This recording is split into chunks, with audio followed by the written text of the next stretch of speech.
Nós vamos refletir as leituras do quinto domingo da Quaresma. Então, Paulinho vai fazer para nós a reflexão bíblico-teológica. A gente vai procurar depois fazer também a reflexão litúrgica. Nós vamos começar. Então, primeira leitura do livro do profeta Isaías, do profeta Jeremias. Jeremias escreve um pouco antes do exílio da Babilônia, até depois do exílio da Babilônia. Jeremias era celibatário, de família de sacerdotes, a família dele era próximo ali de Jerusalém, e ele acompanhou anos duros, né? O trabalho de Isaías de Jeremias durou 40 anos praticamente. Então ele pegou toda aquela questão anterior ao exílio e ele foi muito corajoso. Jeremias chegou a ser preso, Jeremias sofreu muito, né? Ele de fato denunciava a Israel, ao poder religioso e até o poder político. Ele denunciava que as alianças que o povo estava fazendo iam ter consequências, e muita gente quis que ele se calasse, né? Foi ameaçado de morte, ficou preso e depois do exílio foi levado meio que a contragosto para o Egito para evitar um problema maior. E esse Jeremias 31 a 34 é um dos ícones das Escrituras, né? A nova aliança. Esse texto é inteligentíssimo e muito importante para a nossa fé cristã. Então ele começa lá: eis que dias virão, diz o Senhor, em que concluirei com a casa de Israel e com a casa de Judá uma nova aliança, não como a aliança que fiz com seus pais quando os tomei pela mão para retirá-los da terra do Egito, e que eles a violaram, mas eu fiz valer a força sobre eles, diz o Senhor. Então veja, essa nova aliança, ele vai concluir uma nova aliança, e o texto em hebraico bate bastante nessa palavrinha, não como. Não se trata de uma outra aliança, mas sim de uma nova aliança, feita de uma forma diferente como foi feita a primeira. Então, quando se fala em aliança para esse povo da Bíblia, obviamente eles se remetem ao Sinai, à experiência do Sinai, a experiência da revelação, a experiência de Moisés na montanha, né? Vocês lembram lá, né? Êxodo, a partir do capítulo 24 até o 34, narra bem essa história. E no capítulo 32, a gente tem a narrativa do bezerro de ouro. Vocês lembram da história do bezerro de ouro, né? Moisés sobe a montanha para conversar com Deus, e ele está demorando, e o povo começa a reclamar. E aí então começam a dizer: esse Moisés não volta mais, né? E eles juntam o ouro dos brincos, dos anéis, dos colares, dão para Arão, e Arão constrói junto com eles um bezerro de ouro, e eles passam a adorar esse bezerro de ouro. Vejam que isso é antes de Moisés descer com as primeiras tábuas da lei. Então é interessante, lá no capítulo 32 a gente vê essa narrativa. Israel, antes de ter recebido as tábuas, antes de Moisés ter descido da montanha, Israel tinha qual religião? Se as tábuas ainda não haviam sido dadas. Israel era um povo religioso como todos os outros povos. Aliás, os rabinos fazem essa reflexão, e as próprias escrituras também fazem, né? Antes da experiência do Sinai, nós éramos como qualquer outros povos, adorávamos a qualquer outros deuses. Tanto é que eles fazem a imagem do bezerro para adorar essa imagem, porque eles ainda não haviam recebido a aliança. E quando Moisés desce da montanha, é muito importante isso, ele desce da montanha com as tábuas da lei na mão. Eram tábuas, o texto diz, feitas por Deus e escritas por Deus. E Moisés se depara com aquela cena, o texto diz que ele quebra as tábuas. Se as tábuas eram feitas por Deus e escritas por Deus, Moisés não conseguia acessar. O ser humano não consegue acessar o divino se Deus não interferir. E essa é uma ideia importante. Então, não eis que farei uma nova aliança, não como a aliança que eu fiz com os seus pais, quando os tomei pela mão e os fiz sair da terra do Egito, que eles violaram, mas eu fiz valer a força sobre eles, diz o Senhor. Esta será a aliança que concluirei com a casa de Israel depois desses dias, diz o Senhor. Imprimirei minha lei, o termo hebraico está lá, minha Torá, minha cultura, minha lei em suas entranhas, e hei de inscrevê-las em seu coração. Serei seu Deus, e eles serão o meu povo. Vejam que os termos da aliança, a relação de aliança com Deus, com o povo, usa exatamente os mesmos termos do casamento humano. Exatamente os mesmos termos. Aliás, no casamento judeu, o noivo diz para a noiva: eu serei o teu marido e você será a minha esposa. A noiva não fala nada, mas o noivo fala isso para a noiva. E é essa imagem exatamente que está sendo colocada como aliança. Lembre-se que a aliança é também o símbolo do casamento de Deus, o nosso noivo, com a igreja, com Israel, que é a noiva, o símbolo da noiva. E ela será escrita no seu coração. Vocês lembram que quando Moisés sobe novamente a montanha e conversa com Deus sobre o que aconteceu lá com a experiência do bezerro, que era exatamente a experiência da aliança, Deus diz para Moisés: tá bom, então agora faz você as tábuas. E Moisés faz as tábuas, não é mais Deus quem faz as tábuas. Está lá no capítulo 34 de Êxodo. E Deus escreve a aliança. Então, as tábuas da lei, a aliança, é o sentido da lei e da cultura judaica. E Deus escrevendo sobre as tábuas é exatamente a teologia, é exatamente a inspiração, o Espírito de Deus. Ou seja, quando as tábuas são feitas por Moisés e Deus escreve nelas, aí sim o homem tem acesso a essa aliança. E é por isso que se usa os termos do casamento.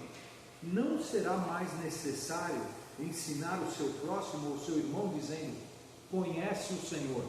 Acho que a gente já falou sobre esse termo também para vocês, conhece. Conhece é exatamente o termo que se usa no casamento.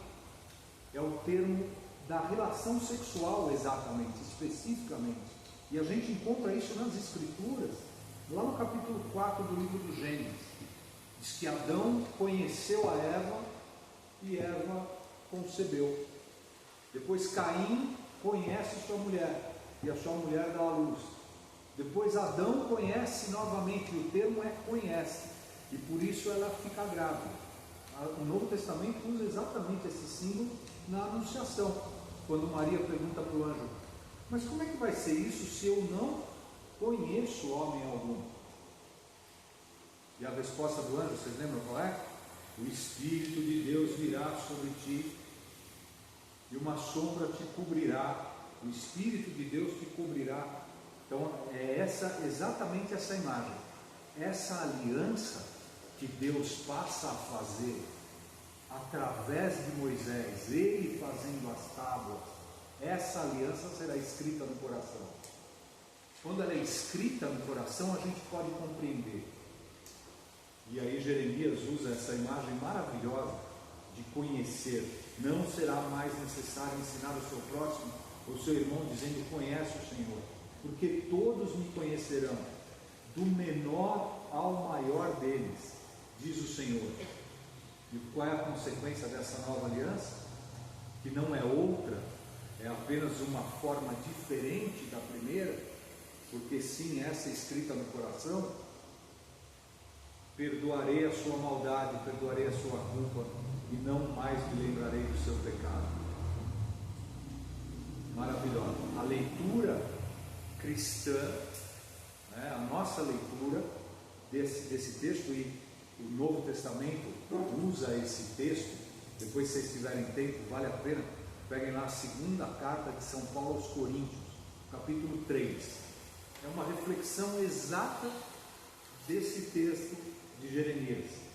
Exatamente uma reflexão de como o Novo Testamento, como a fé cristã analisa textos importantíssimos da nossa fé, analisa esse texto da Nova Aliança. Coisa linda.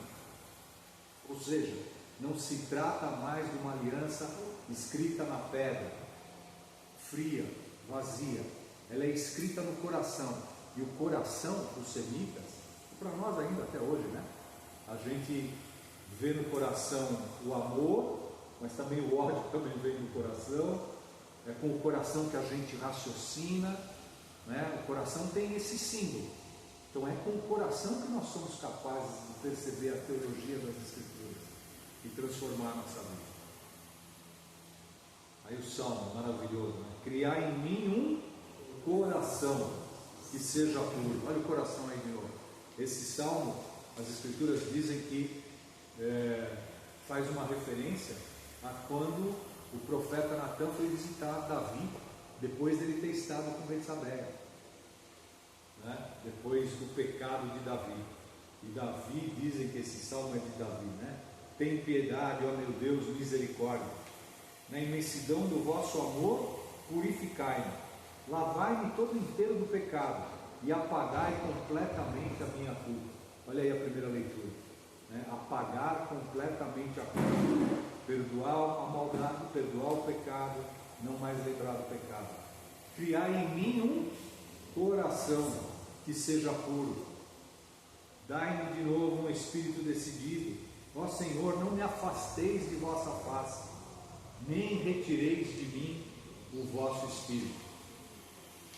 É com a nova aliança, a partir do coração, a partir do Espírito de Deus que age na gente, que a gente é capaz de entender essa proposta da nova aliança, né? Dá-me de novo a alegria de ser salvo, a alegria aí, que começou no domingo passado. Lembra? O Padre Gabriel explicou isso para a gente, domingo do Alegrete, né? Da alegria. Dá-me de novo a alegria de ser salvo, e confirmai-me com espírito generoso, e ensinarei vosso caminho aos pecadores, e para vós se voltarão os transviados. Interessante, né? A liturgia, a igreja coloca esses textos. Nós estamos no 5º domingo da Quaresma, né? O outro domingo já será domingo de Ramos, né? E a gente, com as oportunidades, a gente tem recebido aí nos grupos, né? O Padre Gabriel está disponível para a gente vir aqui confessar, né? O sacerdote que intermedia as nossas humanidades com o Senhor, né? E a liturgia reza exatamente isso para a gente no tempo da Quaresma. Leitura da carta aos Hebreus. A carta aos Hebreus, veja que muita gente, acho que vocês já viram isso, leitura da carta de São Paulo aos Hebreus. Não. A carta aos Hebreus não foi escrita por São Paulo, não é uma carta paulina. Certamente é um judeu, mas um judeu helenista, com cultura grega, que faz uma reflexão, e aí no capítulo 5, uma reflexão muito importante sobre o sacerdócio de Cristo. É exatamente sobre o sacerdócio que se está falando aqui. Então, Cristo, nos dias de sua vida terrestre, dirigiu preces e súplicas com forte clamor e lágrima àquele que era capaz de salvá-lo da morte. Então, nós vamos ver isso no Evangelho, né? O Cristo angustiado dirigindo a Deus orações e súplicas. Isso nos lembra o Getsemane, né? Jesus no jardim, né? Chorando, angustiado, dizem os textos que ele sua sangue, né? Então, com forte clamor e lágrimas àquele que era capaz de salvá-lo da morte. E o que o texto diz? E foi atendido por causa da sua entrega a Deus. Mesmo sendo filho, aprendeu o que significa obediência a Deus por aquilo que ele sofreu.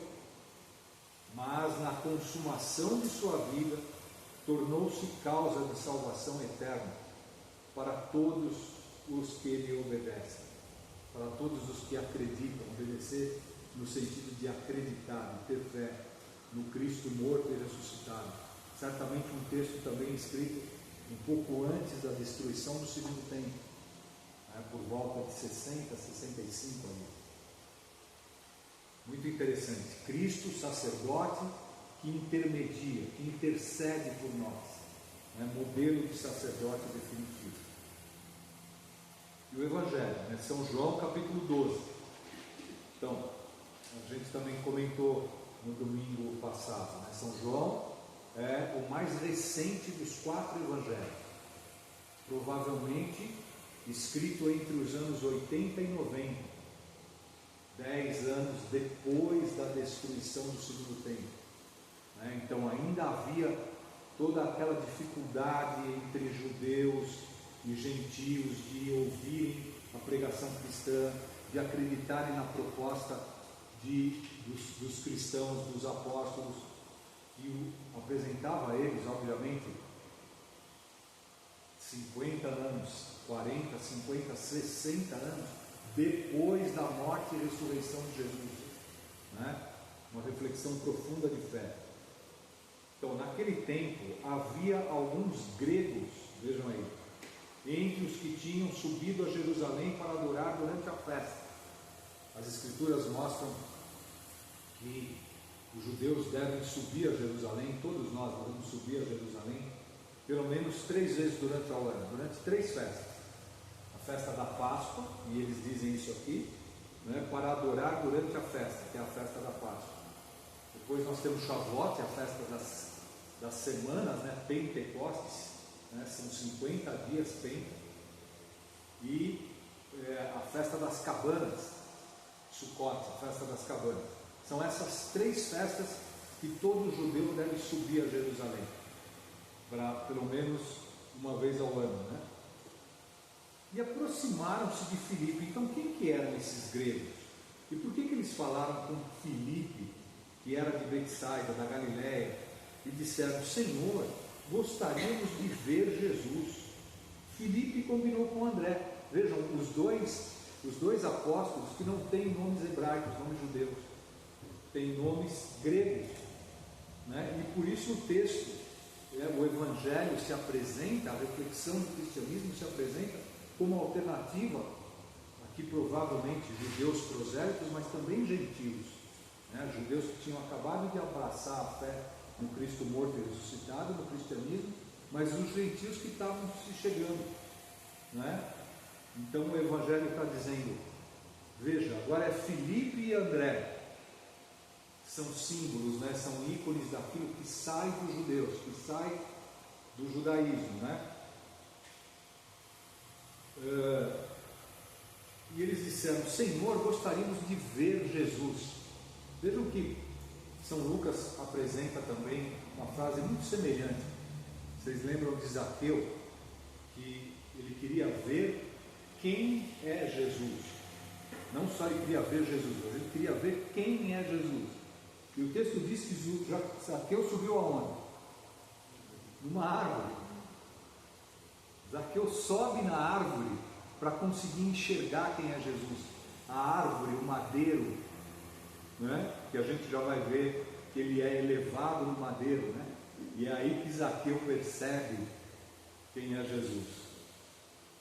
Chegou Filipe, combinou com André, e os dois foram falar com Jesus. O que Jesus respondeu? Chegou a hora em que o Filho do Homem vai ser glorificado. Em verdade vos digo, se o grão de trigo que cai na terra não morre, ele continua só um grão de trigo.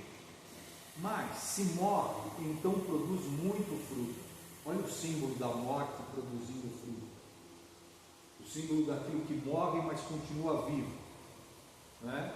Exatamente a imagem do Cristo, da paixão, da morte, mas imagem da ressurreição. Quem se apega à sua vida, perde-a. Mas quem faz pouca conta de sua vida neste mundo, conservá-la-á para a vida eterna. Se alguém me quer servir, siga-me, e onde eu estou, estará também o meu povo. Lembre, né? Servir aqui no sentido, quando a gente serve ao faraó, nós somos escravos. Quando a gente serve a Deus, quando a gente serve Jesus Cristo, o Cristo morto e ressuscitado, nós somos livres. Né? Servir de forma diferente, o sentido de servo aí estará também o meu servo. Se alguém me serve, meu Pai o honrará. Agora sinto-me angustiado. Olha Jesus angustiado. Interessante, os outros 3 evangelhos sinóticos apresentam Jesus angustiado no Getsemane, né? Quando ele está angustiado, percebendo que a hora da morte está chegando, e São João apresenta de forma diferente, né? Agora sinto-me angustiado, e o que direi? Pai, livra-me desta hora. Mas foi precisamente para esta hora que eu vim. Ao contrário que ele diz: Pai, glorifica o teu nome. O nome de Deus é glorificado através do Cristo morto e ressuscitado. Então veio uma voz do céu: eu o glorifiquei e o glorificarei de novo. Olha a voz do céu aí outra vez. A multidão que aí estava e ouviu dizia que tinha sido um trovão. O que a gente vê na aliança do Sinai? Trovões. Lembram? A voz de Deus é simbolizada nas Escrituras através do trovão. O trovão é símbolo da voz de Deus. Então diziam que havia sido um trovão. Outros afirmaram: foi um anjo que falou com ele. Jesus respondeu e disse: essa voz que ouviste não foi por causa de mim, mas por causa de vós. Jesus sabia muito bem o que estava acontecendo. Jesus sabia muito bem o que ia acontecer, né? E ele diz: não é por causa de mim, é por causa de vós, de nós, comunidade dos cristãos, dos católicos, de Sabaúna, da vila. E agora o julgamento deste mundo, é agora o julgamento deste mundo. Agora o chefe deste mundo vai ser expulso. E eu, olha aí a imagem outra vez: quando for elevado da terra, atrairei todos a mim. Jesus falava assim para indicar de que morte iria morrer. Quando é que Jesus foi elevado? Aonde ele foi elevado? É o símbolo. Essa é a nova aliança. Não é outra, é a mesma aliança, mas que se escreve no nosso coração, no nosso íntimo, e que a nossa fé, a teologia das Escrituras nos explicam que a nossa fé no Cristo morto e ressuscitado, morto, elevado do céu, elevado na cruz, para que toda a humanidade erga o olho e veja, e vendo, creia que essa é a nova e definitiva aliança. Ele é o símbolo daquilo que o Deus Pai Todo-Poderoso quer de nós, daquela primeira aliança. Ela acontece durante todo o Primeiro Testamento e se completa. Em Jesus Cristo as Escrituras se cumprem, e é por isso que ele é elevado, para que a gente também possa crer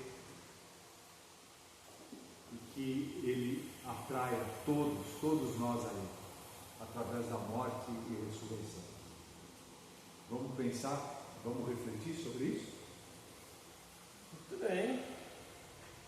E agora, depois dessa bela reflexão, a gente sempre abre aquele espaço para nós, o que Deus está querendo falar para nós nesse final de semana, para que nós possamos transmitir para a nossa comunidade. Nós temos o privilégio, ao mesmo tempo o trabalho, e como se a gente estivesse cavando aqui nas leituras, e ao mesmo tempo pedindo discernimento do Espírito Santo, para perceber o que Deus quer falar conosco. Depois a gente